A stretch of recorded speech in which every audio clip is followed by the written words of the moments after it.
Hello，歡迎嚟到暖意廚房。今日嘅推介係日式薯仔沙律，容易整又好食，又可以當菜同小菜。Let us begin。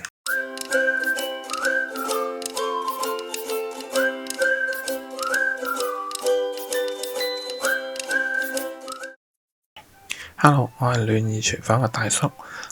今日咧我要講嘅咧就係日式薯仔沙律。咁點解張台咧係冇嘢嘅咧？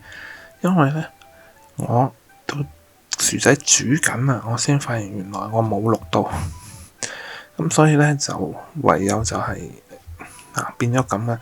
但係唔緊要，我而家話俾你聽究竟點樣煮好簡單嘅啫可以做小菜，可以整麵包。Let us begin。首先咧雞蛋咧就要凍水落，咁咧落去煮熟佢，咁咧兩隻就夠。不過我通常煮開咧就煮多少少俾小朋友。薯仔咧就洗乾淨去皮，去咗皮之後咧就切細粒擺落去煮。咁紅蘿蔔咧我就唔切嘅，成個去咗皮洗乾淨咧就擺落去煮。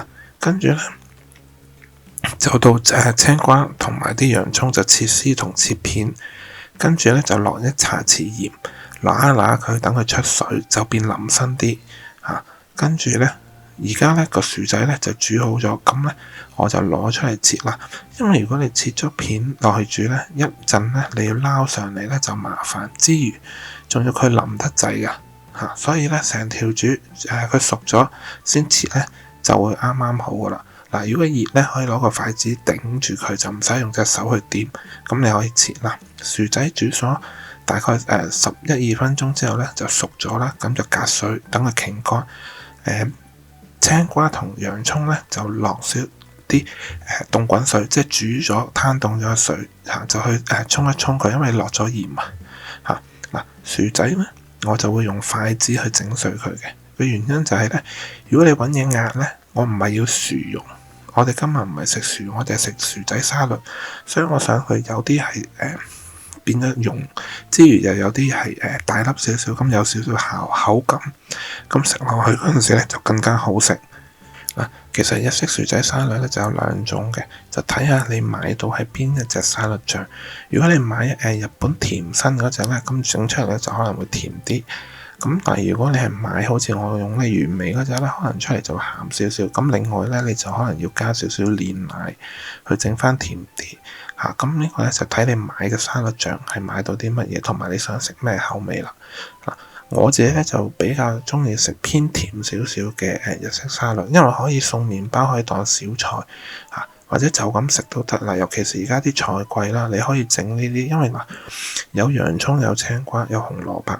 你要嘅菜要個維他命各樣都已經有，再加有澱粉質咁你去整咧，咁你其實就可以當一個菜可以嚟食噶啦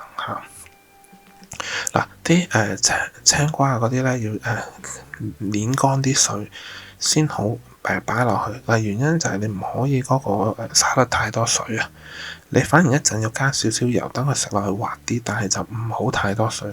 但係又唔使話我印到乾晒，咁啊太乾啦你碾一碾，即係走咁啲水咧就啱噶啦。咁我都講咗要落少少橄欖油冇喎，咁菜油少少都得嘅，但係我就會覺得用橄欖油好啲啦。如果整呢個餸個味啱啲之後就落少少胡椒粉同埋黑胡椒、白胡椒好少，跟住就落啲黑胡椒咁而家咧你就攪勻佢攪勻咗之後咧，你先落嗰個醬，咁就去攪味。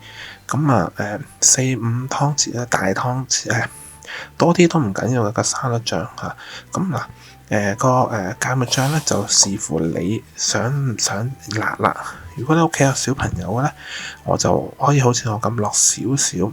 但係如果你話冇嘅，你想食比較辣身少少嘅口感咧，咁你可以加多啲。咁呢個係隨意嘅。落完啦，呢個咧整完之後咧試一試味。如果個味道 OK 啦，之後咧你先去加甜，或者去再加多少少沙律醬。原因咧就係你如果一次落太多咧，翻唔到轉頭，又係嗰句啦你會見到喂，又話蛋沙律㗎，又叫我哋煮蛋，點解蛋冇落？嗱，蛋咧一定係最後落嘅，較啱晒味，因為個蛋咧唔會令到個味變好多，但係你太早落咧，你個蛋咧會俾你搞到碎晒㗎。所以咧嗱，最後你搞掂晒啦，最尾落切粒，跟住咧就落去，落完之後咧就要用匙羹，記住係用匙羹去夾，唔好再用筷子啦。